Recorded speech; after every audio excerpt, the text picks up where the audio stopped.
It's your girl Miracle Sims, and you are watching God, Sex, and Love. Now, speaking of friends, we're going to have a little bit of a risque topic once again. I'm going to get with a couple of girlfriends, and we're going to have a girl chat. But, okay, so it's about a song and a video that just came out recently, all right? You may be familiar with the phrase WAP. Now, if you're not, then you might want to go Google it. If you are, then you know what I'm talking about. Okay, we're going to have a conversation about not only the song, but this idea of women empowerment and how much has changed or has it changed, things like that. So if you are ready to have a conversation with us, then stay tuned.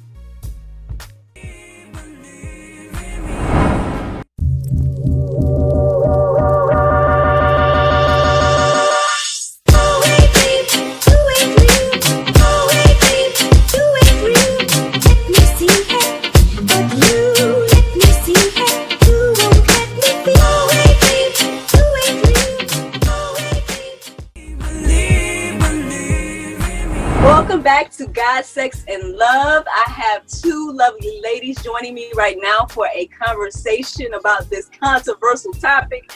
Ladies, I don't know why I keep bringing all the controversy to the ladies.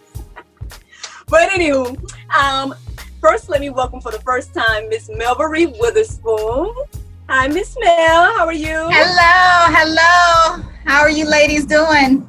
Good. I'm excited to have this conversation. And last but not least, let me reintroduce once again. She's back, y'all. Miss Shonda English. Hello, it's good to be back. Yes, it's good to see you too, sis. Thank you so much for your ongoing contributions to God Save Love. So, ladies, I know we're all familiar with this song and video that just came out. The W.A.P or the W.A.P or whatever they want to call it. Clearly, we're not going to explain what it means on this platform. But, well, I guess, okay, so for the record, have we all listened to or read the lyrics, or are you familiar with the song at all? So I remember you were telling me, and I was like, well, let me read the lyrics first. Let me read these lyrics. So as I'm laying in the bed today, I started reading the lyrics, and I was like, okay, wait a minute.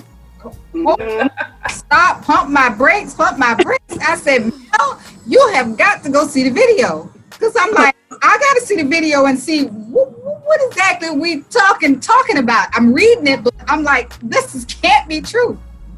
Baby, when I hit the play on the video, I nearly fell out the bed. I sat up and I was like, oh, let me call Miracle right now.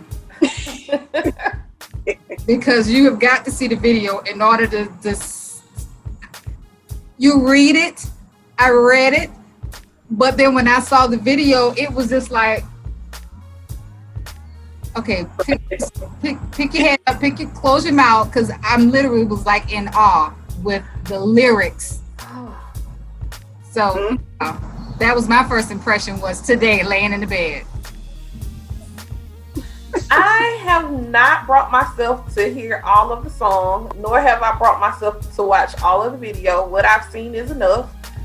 I was like, Miss Mel, like, baby, what in the world is going on here? Like, what is this? Like, I know we had Juvenile for the 99 and the 2000, but I just don't even think we was that scandalous with back that thing up. I don't even think we was that bad. So this right here is something totally different. Ladies, I'm right there with you guys. Like, honestly, I didn't watch the video until today.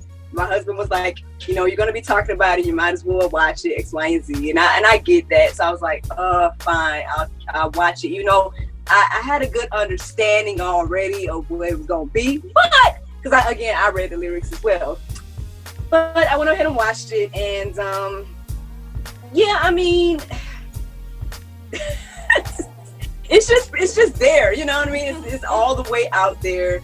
I think my thing is, I mean, you know, like you said, we grew up on some things. So I mean, I'm familiar with Kaya and look, I'm trying to figure out, is there a difference between them back in the day and now, or is it along the same lines? Like, but I mean, if you're gonna talk about Kaya, that might be on the same lines, my neck and my back. That's about the same lines. But I think that now, because it's so out there and it's not played after hours, this is on like daytime radio. I think that's the difference. You know, when they would play like the really hard rap, it would be, you know, after dark, like maybe 9, 10 o'clock, when kids not supposed to really be listening to the radio. They're supposed to be in the bed, sleep somewhere. But this right here, it's all over Twitter, Instagram, Facebook, Snapchat, TikTok. It's everywhere. And kids now have so much access that we did not have. You know, dial-up internet was not going to let us look at this video. So this is totally different. There you go. I think that what you just said is probably what is the difference maker in the entire thing, because like, there's so many things to talk about in this. I mean, it's not necessarily that I wanted to focus so much on the song itself. I think the thing that kind of bothered me is that, like, I saw this interview afterwards, and I guess it was some of the females that was, I only saw a clip of the interview, so I didn't go watch the whole thing. But it seemed as if there was some women that was involved in the video and everything like that, and they were giving their opinions about, you know, how they felt like it was empowering and all these things. And it just kind of also reminded me of a few years ago with Amber Rose, when she hosted the whole slut walk situation. You guys, ladies, are familiar with that? Yes. So I just was like, what is this new idea of empowerment? Because I don't know, things that was empowering for me back in the day was like Lauryn Hill and doggone, you know, what India.Arie said was empowering, you know what I'm saying? But I'm like, this is just, it's to me, I don't see it necessarily as empower. Like, now, granted, for the record, we are on God, Sex, and Love, right? So I do feel like having conversations and healthy dialogue about sex as Christian women and everything like that. I mean, I feel like that's a good thing to do. However, though, it's like, this is a little bit extra. I don't know. What y'all think? It ain't a little extra. It's a whole lot of extra. This is how they say it, period. It's a whole lot of extra. And you know, I was reading stuff like, if it's a topic, I like to like start reading and it's just like, okay, so let me be the, I'm not gonna say the devil's advocate, but let me just try to see how I'm gonna break this down. So you have like an artist, and their words empower just a certain group of people, right? Just a certain group of people, and it's a business. And if they don't generate that business, that revenue for that certain group of people, then they're not going to make money. So I always got to say, you know what? That's her business. That's their business. That's what they do. And if you're so small-minded to follow that right there, we got a problem as women and how we raise our kids. I'm gonna piggyback off. I have 2 girls, and I know when raising them, when they be listening to music, I be like, "What you listening to?" No, my house. Cut it off anyway. And then I turn around and I go listen to it because I need to stay up on what they listening to. Like, so when they start talking a certain language, I'm like, "Oh, I know what you're saying, but you're finna stop that right now."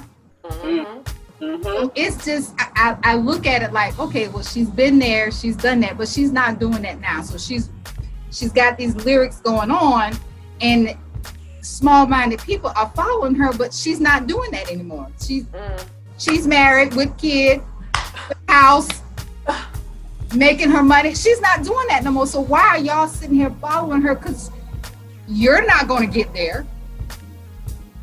And it's you took the words right out my mouth. I was about to say, people over here following her, And baby, she got the whole Huxtable dream going on. House, husband, baby, after marriage.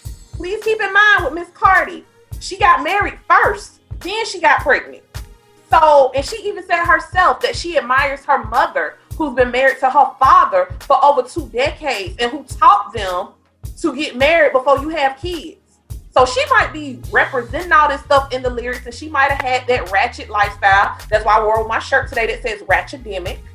You know, I feel like she's an academic who's ratchet, like myself. It's okay to be a little ratchet sometimes, but you can be smart. She's highly intelligent, and as Ms. Mel pointed out, she is marketing to a particular group of women. Now, the danger with that, though, is that unfortunately, most of those women are Black. I'm going to say it. And secondly, most of those women really believe that what she's saying is empowering because they are living in those circumstances. Many of them are strippers, not as educated as Cardi.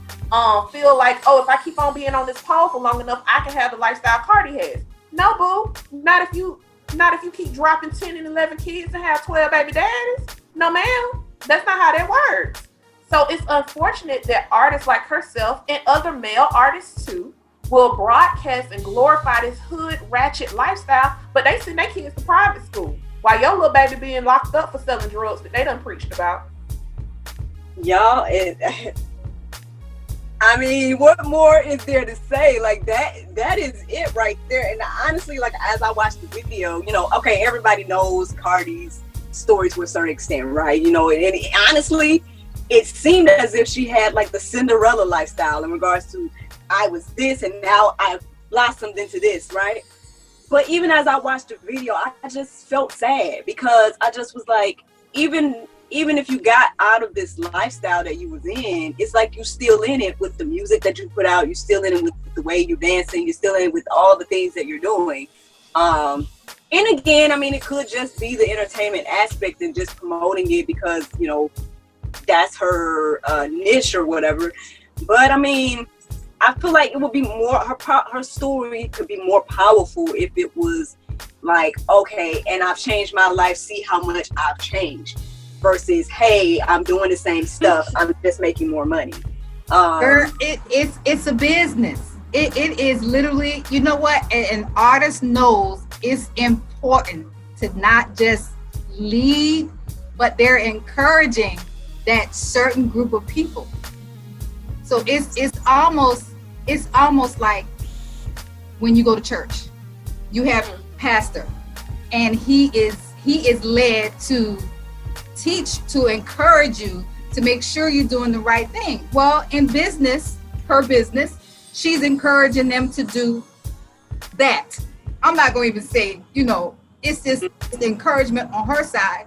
And then we have the church where they encourage us to lead the path that, you know, God has put in forward in front of us. That's the path we need to take. Now, you have to also have to decide, like, you know, the path that, you know, we're going this way here, and what she's saying, that path is going to lead to what? You're not going to get fulfillment out of it. You ain't gonna get no house, you ain't gonna get no car, you ain't gonna get no husband, because you ain't following the right path. You just following that path. And when you follow God's plan and his path, then what do you get? You get a fulfillment out of that.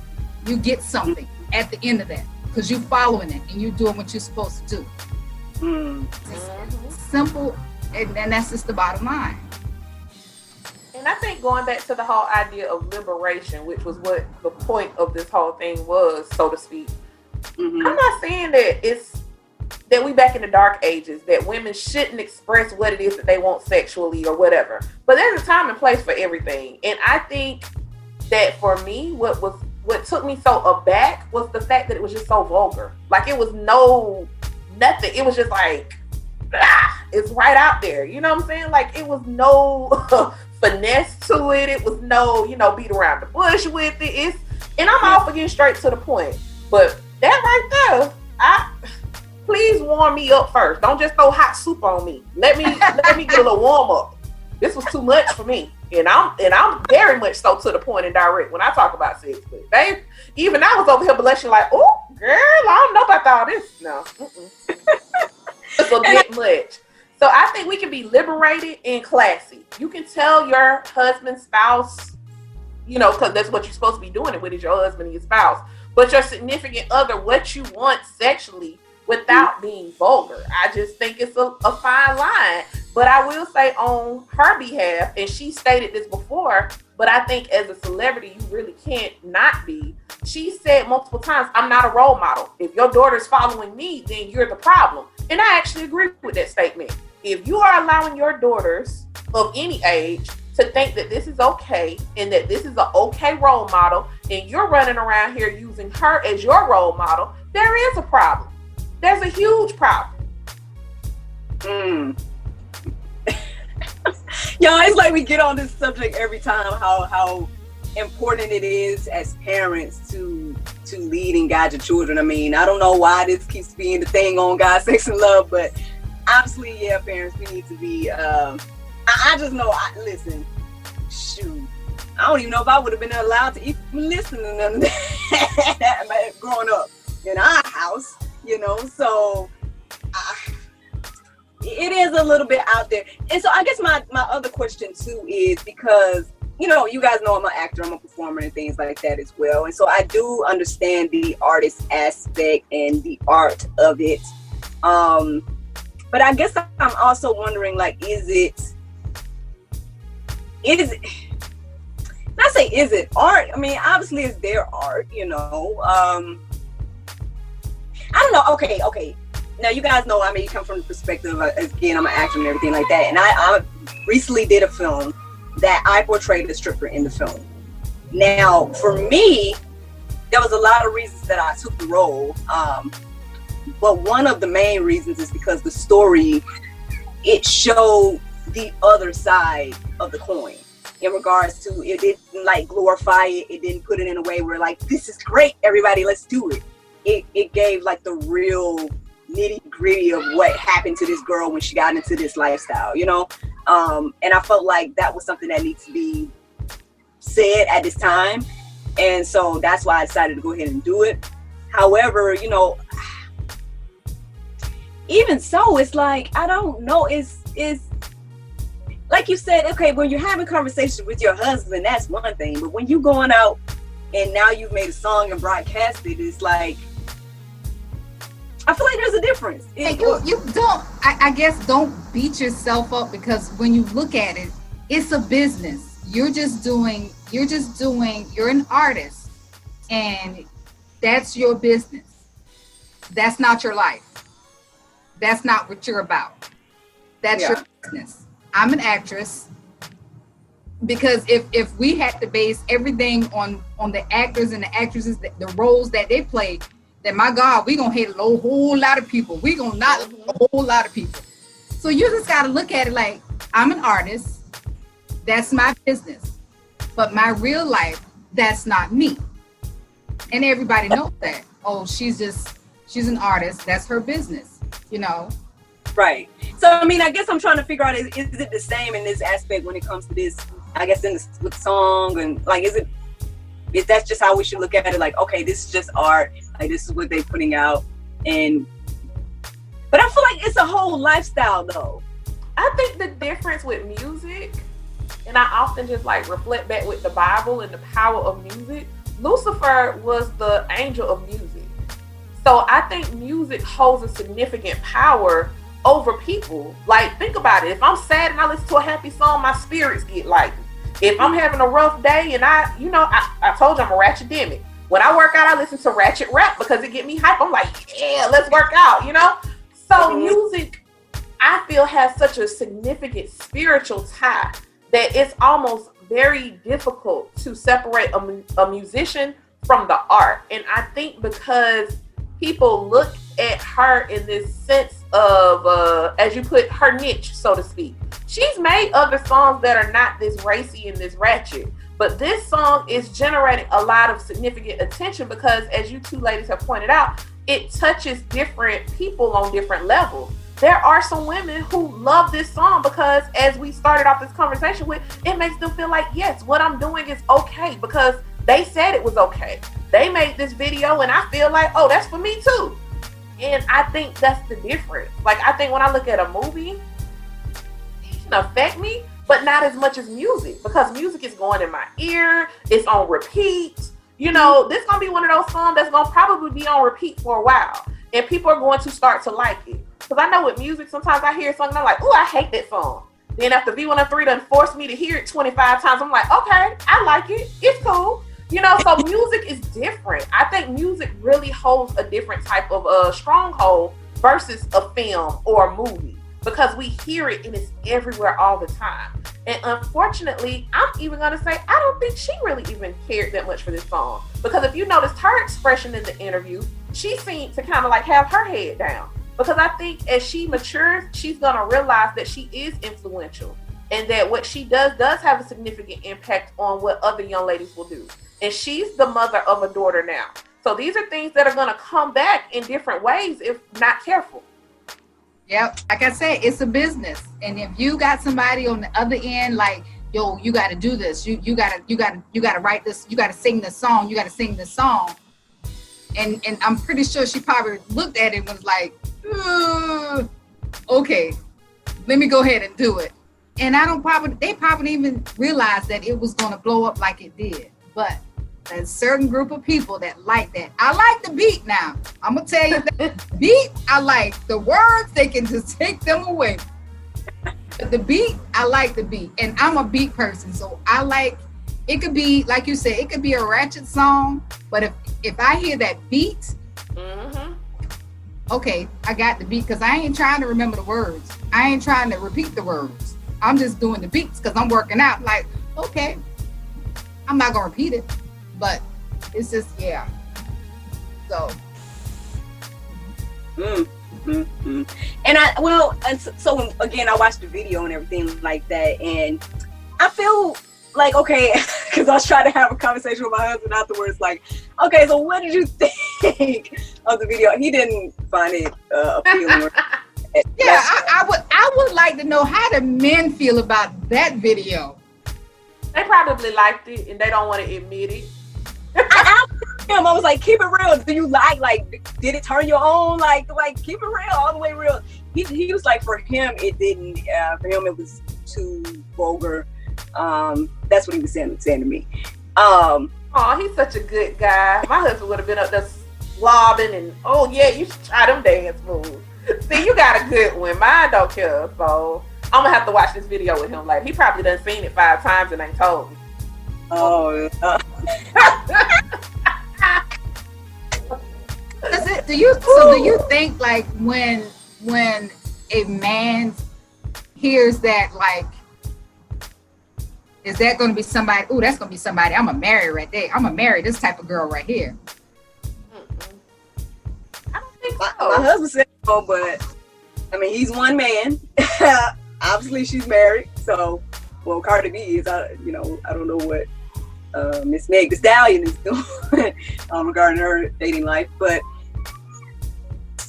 what I was going to say in regards to the video is, like, so it was very colorful. It was very, like, it had really, I guess it was shot really well, in regards to things like that. But then I also heard this aspect that people were concerned about it because it seemed to be kid friendly in a way. Like, you know what I mean? Like, with the bright colors and, like, catchy to the, that it could be catchy to children's eyes and things like that. Like, what do you all feel about that?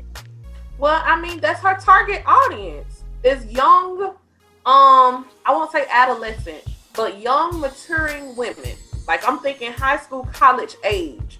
Those are going to be the ones that are caught up into this facade. And I call it a facade because it's fake. This facade of what is glamorous, this facade of what is this ideal of womanhood. Because think about, like, the body shapes that are portrayed. Those ain't real proportions. Like, again, Cardi even admitted herself she's had surgery to reach that level of shapeliness, and she had to get lipo and, nip tucked after having a baby. Because when your age hits a certain range, things start to drop. And I ain't saying drop it like it's hot neither. They start laying it down like it's cold and look warm. So you got to get snatched and nip tucked to look like that. But young girls who are 18, 21, ain't never had no kids, they got there vibing and living this ratchet lifestyle in the clubs. And I was one of them. So that's why I said ratchet sometimes is necessary. they're gonna be feeling this. But I hope that they don't embody that. Like, don't let the song become who you are. Like, don't let this be your anthem and your theme song. Because, as Ms. Mel pointed out, a grown, responsible Barack Obama type of man is not going to want to marry you. Like, if that's the type of man that you want to attract, then you have to put out what it is that you're trying to attract. And I think that that only works for certain types of relationships. Like, if that's the vibe you're putting out, then you probably going to wind up in a friends with benefits type of relationship. But you need to be putting out that Kamala Harris, Michelle Obama vibe to be a wife. That's just my personal opinion. Mm-hmm. That's good. What you got to say, Miss Mel? You look like you just about ready to say something. I'm just so full of words. I just don't know where to begin and where to end. Cause baby, I'm just like, it makes me think and it makes me sit and wonder, like, how are you raised? How are some of these girls raised? Do they grow up with their parents listening to the same type of music and it's something that they carry? It's like it carried on to the next. So if my mama listened to this, then I'm in the car and I hear it, then it becomes, the same thing. It's like a never ending cycle. It just goes and goes. If I'm listening, because I know my grandma raised me and it was church. Because you get up on Sunday, you better be ready, because if you don't be ready, you gonna get your behind cut. So, I grew up like that. I mean, it was church. It wasn't any, in Marvin Gaye and Aretha Franklin and, listening to that type of music. It wasn't anything bad. So this new era, this new time, as a parent, we have a lot of young parents. Mm-hmm. A lot of young parents. I mean, man, they're listening. Because your love has set me free. I'm alive.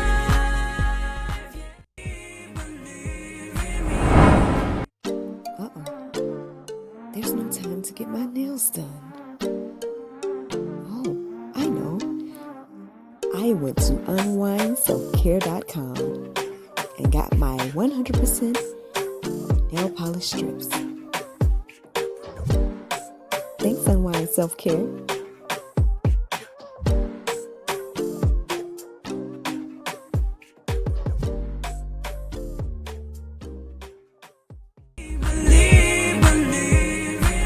I want to give a shout out to Miss Shonda and Miss Mel for joining me for the conversation today. Also, shout out to Righteous Boutique for providing me with this awesome outfit. You all let me know how you feel about it on social media, okay? And last but not least, shout out to you. Thank you so much for watching. See you next Friday.